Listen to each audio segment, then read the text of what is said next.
Being here, thank you all for staying. I know I speak for everyone in this room when I say that documentary was absolutely phenomenal. Another round of applause for Joke and the director Kashi. Thank you so much for being here with me today. Before we start our conversation, I'd like to read some comments. Tonight, we did not witness a story about what was taken. We witnessed what was built. The film reframes Chibok not as a headline, but as a community of women who are committed to architecting their own destinies. What we watched is enterprise, leadership, ingenuity, and immeasurable strength. And the indomitable spirits of these women, these mothers, is beyond inspiring. Thank you, Lydia, Miriam, Yana, and Lottie, for representing for yourselves, Chibok, and Nigeria so beautifully. Thank you. Is this louder? Slightly. All right, I'll speak up even more. To paraphrase Femi, who introduced this film earlier, this film has restored humanity where the world saw heartache. And with this film, you have made Chibok more than a hashtag, Hashi. Thank you so much for your efforts. Again, congratulations. And when we spoke earlier this week, I told you I wanted to start with the tagline for this film. And for those who don't remember it, let me reiterate it. This tagline is, if you think you know this story, think again. If you think you know this story, think again. What are you hoping audiences rethink after watching this documentary? I think that comes from the reaction that we got when the women stood up and it was like a standing ovation, not for the film, but for the women. And I hope I'm not wrong, but what I felt in that applause was admiration for the women, admiration for their strength and their resilience. And for me, the original impetus was not to frame these women through the lens of grief and tragedy, but to frame them through the lens of strength. And you come away from the film not feeling pity, but feeling admiration. You think you knew their story. Well, now you know their story. But for those who haven't seen it, you tell them that you don't know the full story. So go watch it. Yeah, exactly. Joke and Kashi, when we met for dinner earlier this week, the word dignity appeared in our conversation quite often. I know that it was important that this project not be defined by tragedy, and you deliberately avoided sensationalism. Talk to me about why it was important for the both of you as storytellers to not sensationalize this story, to ground it in humanity, and have it be significantly more than just a headline or a hashtag. Auntie Joke, can you take that question? It makes me, I think when I saw the film, it reminded me of a song by Pastor Christel Van Guana, and it goes, out of the ashes of my dying today, I see the breaking of a brand new day, in which the name of the Lord is glorified. I see the breaking of a brand new day. And out of the ashes of what they had been through, you see these women so dignified about how they look after their children, how they make sure that their children go to school, no matter what it takes, no matter how backbreaking it is, those children must go to school. For us, it was very important that people see them from that lens. No matter, tragedy happens, but what is important for anybody who has been through trauma is to be allowed to get through it to the other side and gain the respect, that they deserve for getting through it and getting on with their lives. Because whether you like it or not, you learn to live with it, And that was what was so amazing about this film, the incredible dignity of these women. So for us, that was important. Yeah. I think you said it all. I want to talked about how you tell a story like this without documenting like the pain, without exploiting it, because that has proven challenging for some other storytellers. So how do you tell a story that has been defined by something so horrifying and do it in a way that's not exploitative? I think you start by spending time. You have to be committed to spending time. And you spent 3 years on this project. Yes, I spent 3 years. It was a long time. We started filming in May 2021, and we premiered in November 2024. So it took us that long. While we were in post, I was still filming, getting extra shots and stuff. But when you spend time, you learn. You see other sides. And the approach that we took wasn't just sit down, record an interview, shoot some B-roll, and put it out. We spent time observing. So it was a very observatory type of film. You know, Montero and I would wake up in the morning at 5 a.m., grab the sunrise, go to Ladi's house, whatever she's doing, we document. Go to Yana's house, she's going to the farm, we go hang out with her. And it was just very slow-paced, very chill. I remember when we got the news about Ruth being rescued, and we had to go to Maiduguri to wait for Lydia to meet her sister, and we spent 2 weeks waiting, just waiting for that phone call, and it came at night. And you know, by that time, actually, I had sent everybody back. It was just myself and Mateo, you know, because I was running out of cash. Every day you're spending money. And then we got that phone call, and it was okay. Boom, let's go. So you spend time, and when you spend time, you see things. You have to be patient. Yeah. That's one of the many magical moments in this film. Another magical moment in this film for me was watching one of the mothers carry wood and lift a hoe with her foot. Am I right, audience? Yeah, that was nice. That was Lottie. Was that not an incredible moment? Yeah, I mean that was the first trip that we made. Really? The first trip that Montero and I made. So that moment for a filmmaker, that's just cinematic gold, isn't it? It is. It was also a tough moment for us because in that moment, I remember Montero, both of us were torn between should we go help or should we just stay and document? And I don't know, if you look, you see that there was a bit of a shake because I think Montero wanted to move. I held him by the shoulder and it's like, dude, like she was gonna do it anyway if we were not here. So I mean, but in those moments that was one moment that we filmed it, and I remember telling the editors, whatever you do, this scene must be in the film because of what it means. It means strength and independence. I don't need your help. I'll get it. That deserves a bigger clap than that. Come on, people. Now we're talking. You mentioned earlier that you wanted this film to be beautiful. Mission accomplished. It's just visually extraordinary. There are visual moments of poetry that just stay with you long after the credits have rolled. Your commitment to making this film beautiful, why was that so important for you? And Auntie Joke, when you look at some of these images, I can only imagine it feels like a coffee table book come to life. And you don't really expect that when you initially hear how deep and how poignant this subject is. You don't expect it to be this beautiful. Yeah, I mean, you use film to shift perceptions. You use film to change how people see the world. When you say Chibok, the regular guy would think it's a war zone, everyone is in the caves, everyone is hiding, it's a place that is frozen in time. But I've been there, and when I'm in Chibok, it's like a really chill place. Sometimes we go to the mountains, we go just sit there, and when I'm taking like Zoom calls or whatever, it feels very peaceful. Everyone is friendly. Montero and I, we ride bicycles and get up to all kinds of mischief. And I wanted to show that on film because it was also important for me that I shift perception about this place. You use storytelling to do that, even, if I wanna, anywhere you go to, if you wanna make the place look ugly as a storyteller, you can. If you wanna make it look beautiful, you can.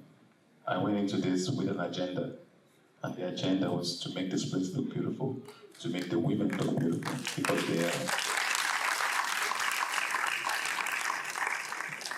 Auntie Joke, you have a career that has spanned 4 course, you are a force on camera and clearly behind the scenes as well. Talk to me about the power of Nigerian cinema and how it can be used to shape national memory.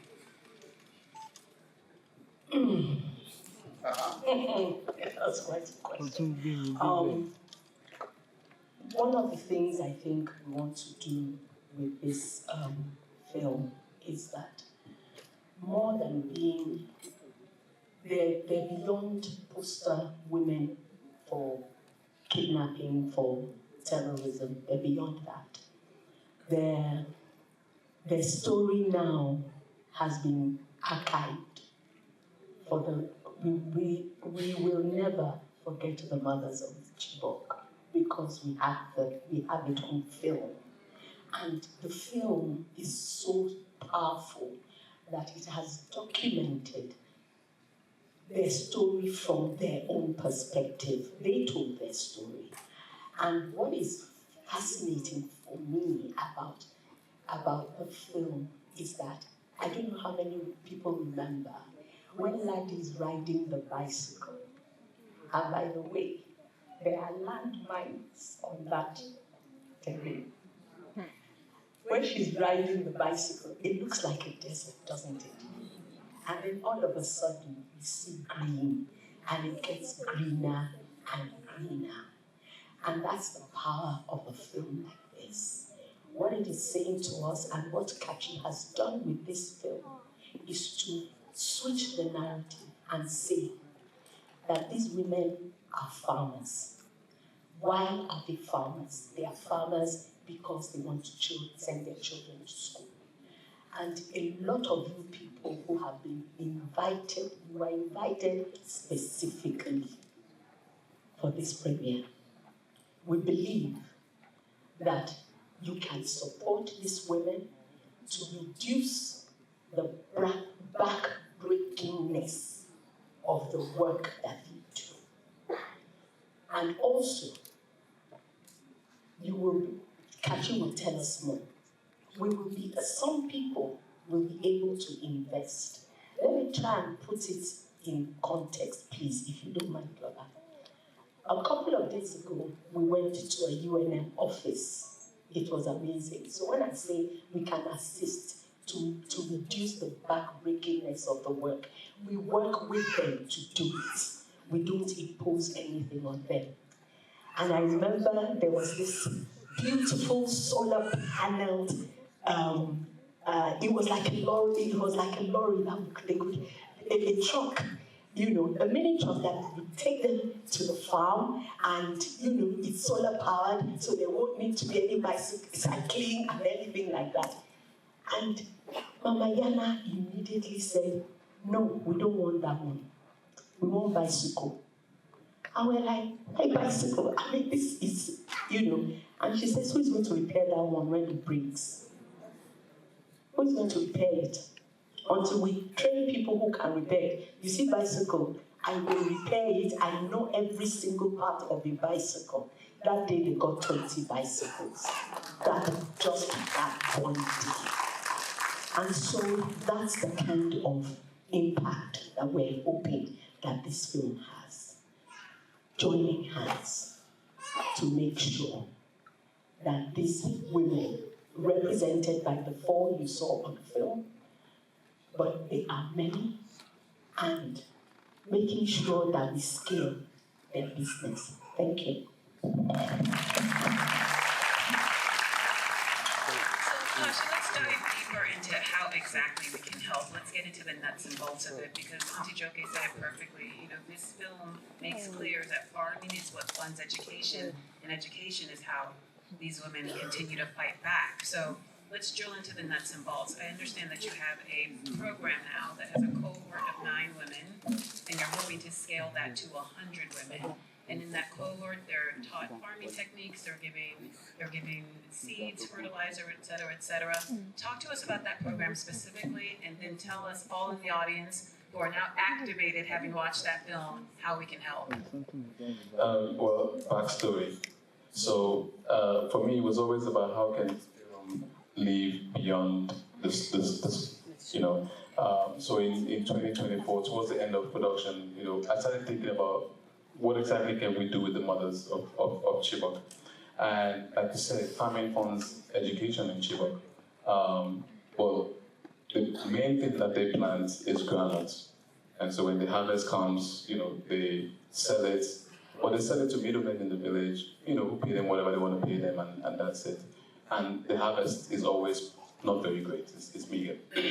So in 2025, I contacted with my team a team of professors like agriculturalists, agronomists, soil technicians, whatever, and said, look, the harvest from these women is really low, and I want to understand why. Why can't they get more? And they said, okay, let's get the seeds and soil samples, and we ran a test. They gave their recommendations, and we brought these 9 women from Chibok, brought them to Yola, did a training with them, gave them seeds, gave them the training, and then trained some young people in the community who then went back and did a monitoring and evaluation over a 6-month period. And in 2025, November, they had their harvest, and they all sort of together, they recorded about 100% increase in the harvest. But in some cases, like in the case of, I think it was Ruth and Hanatu, they were recording 500-600%. So Hanatu in 2024 had 3 bags, 2025 had 26 bags, which is incredible. But then, Oliver Twist in me wanted more. So I started thinking about, okay, so how do we extract more value? So I came back to Lagos and started searching around, spoke to a few friends. And cut a long story short, we connected with Taibat Hamzat, who runs Zenfix, Serena and AJ, who run Nutsi, and a few other people, even the folks at Gather House.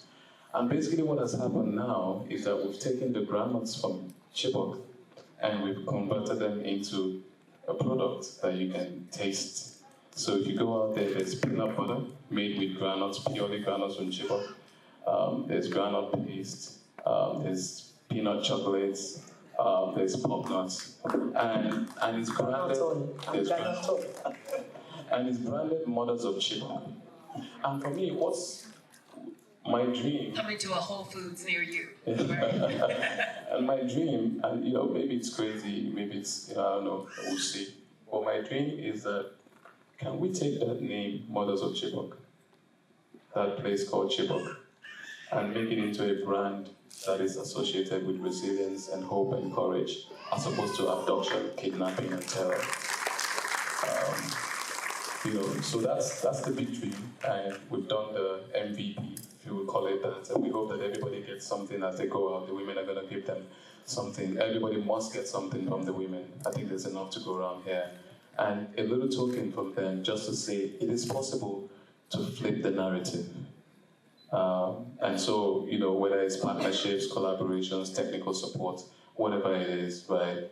They need fertilizers, they need seeds, they need irrigation in the community. Yes, and for each woman, seeds, fertilizer, irrigation, everything is 1.5 million for each woman.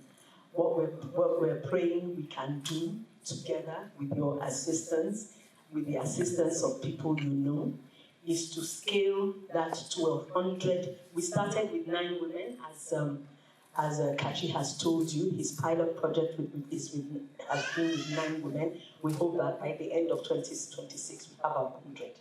But that 100 in the next 5 years, we hope that we would have 1,000. So, and to support each woman is 1.5 million. That's the ask on the impact side.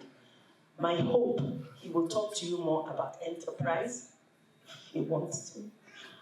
My hope is that by the time enterprise and all the things that they have done with turning it into paste and taking it global, enterprise will fund the farming and we will no longer have to do any impact work. Wouldn't that be wonderful? And the farming will fund education. So it goes full circle. The enterprise, by God's grace, one day will take over. And then we'll go on to another project. And Auntie Joke, just again, to reiterate, it's 1.5 5 million per woman. per woman. Yes. Okay. And there will be a QR code soon. So you can for all the techie, I'm a what do you call analog person, but they say there's QR code so you scan.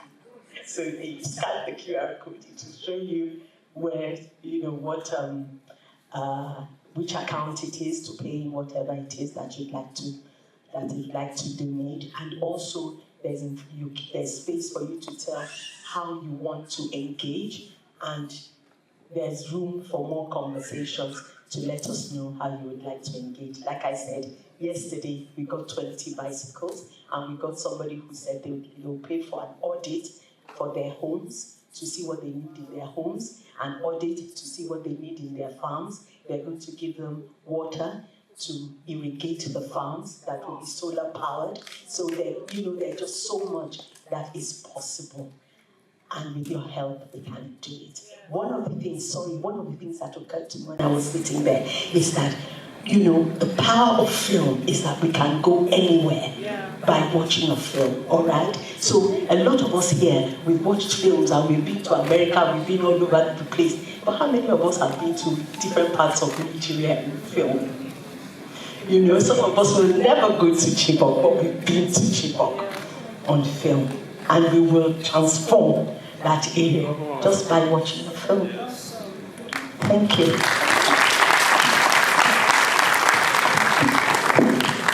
Before we open it up for questions from the audience and a word from Yana about the success of this program, what do you hope audiences leave with in their hearts this evening? After having watched this phenomenal project, this stellar film, what do you hope the audience leaves with this evening? I think I'll play my part as a filmmaker, and usually you make a film and you put it out into the universe and see what happens. But I hope that when we leave today, we leave with a better understanding of the mothers of Chibok, with a better understanding of the story. We leave not seeing them as stats, like what Dr. Marsha said earlier, but as humans with a story. And when we look at them through that lens, I think that we will be moved from empathy to action. Wonderful. Can Yana come join us down here and have her share some words about how transformative this program has been and what it's been like to work with you all on this journey? Let's put our hands together for Mama Yana. Okay. Actually, the beneficiaries of the pilot project, we have Ruth Kwakwi and we have Hanatu Dauda. The pilot project that increased their yield over 100%. They're here with us and they would like to share their experience.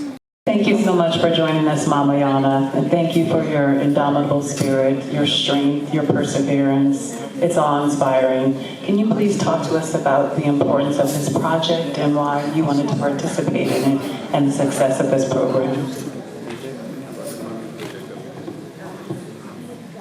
Actually, we really appreciate my dear son, Dr.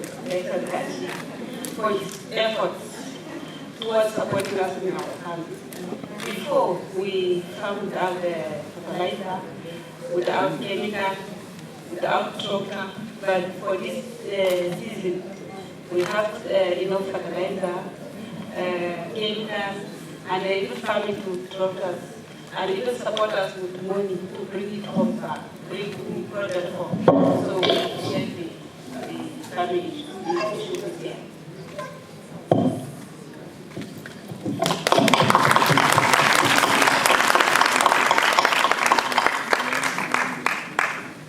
In this moment right now, when you look to the audience, what do you want them to know about your experience and about the mothers and the women of Chibok? Already, I know as people have already watched what we see, this is how we are. So what we need is support. To support us, the women in the community, to make our life change, and then sending our children That's what it is. Thank you so much. Thank you so much. Okay, we also have 2 more women here that would like to share their experience. If you could just come with us. Ni ce mai suna Hanatu Dauda daga Mbalala. Ina farin ciki da saduwa da ku a rana ta yau. Ni an tamake mu an yi mana kwaisuwa akan noma wanda muka gani noma yana da muhimmanci sosai wanda muka gane akan cewa rashi ne yana ja da mu baya. Na yi noma a shekarar da ta wuce na shuka gyada kwano 17 amma na samu buhu 3. Amma bana da aka koyar da ni aka yi min taimako aka bani iri aka yi min huda aka zo aka bani magani tare da taki na yi noma na gyara gona Allah ya tamake ni bana na samu buhu 29 ina ce na gode da yawa bana na kan amfani cewa rashi ne yana cuce mu a cikin noma saboda haka mun gode da yawa da taimakon da aka yi mana mun samu amfani wanda za mu iya mu taimake 'ya'yanmu mu yi musu rakiya zuwa makaranta mun gode sosai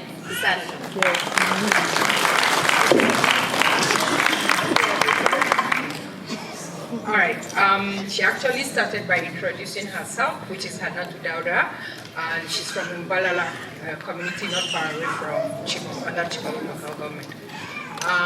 She's thankful and grateful, sir. I'm feeling that to you. She's thankful and really grateful, sir. In 2024, her harvest was extremely low.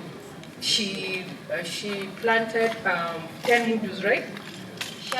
14 mudus. 17 mudus, and she got just 3 bags of granules.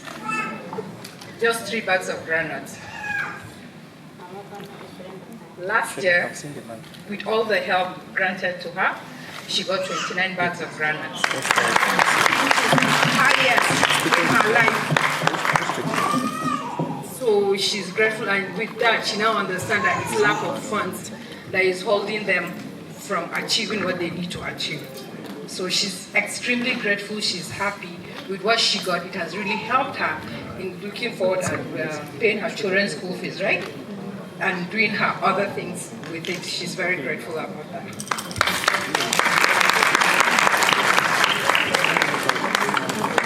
Before we open it up to the audience for questions, Auntie Joke and Kashi, do you have any final thoughts? No, I'm good. Okay. It's time for questions from the audience. Does anyone have a question? Good evening. Thank you so much for such a beautiful, thought-provoking, and important story that you've told.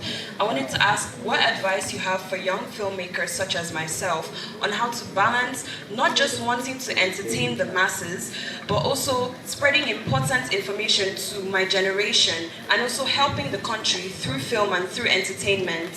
As a filmmaker, you must have an agenda. If you don't have an agenda, then you're going to be pandering to someone else's agenda. So I always walk into any project with an agenda. I know my why from the beginning, and so everything else is a distraction. Just have an agenda. Know your why. Again, I know I speak for everyone else when I say thank you all so much for being here, Auntie Joke, Kashi, and the mothers of Chibok. Thank you so much. We made history this evening, and it's been a phenomenal night. Thank you for joining us. Thank you. And please go to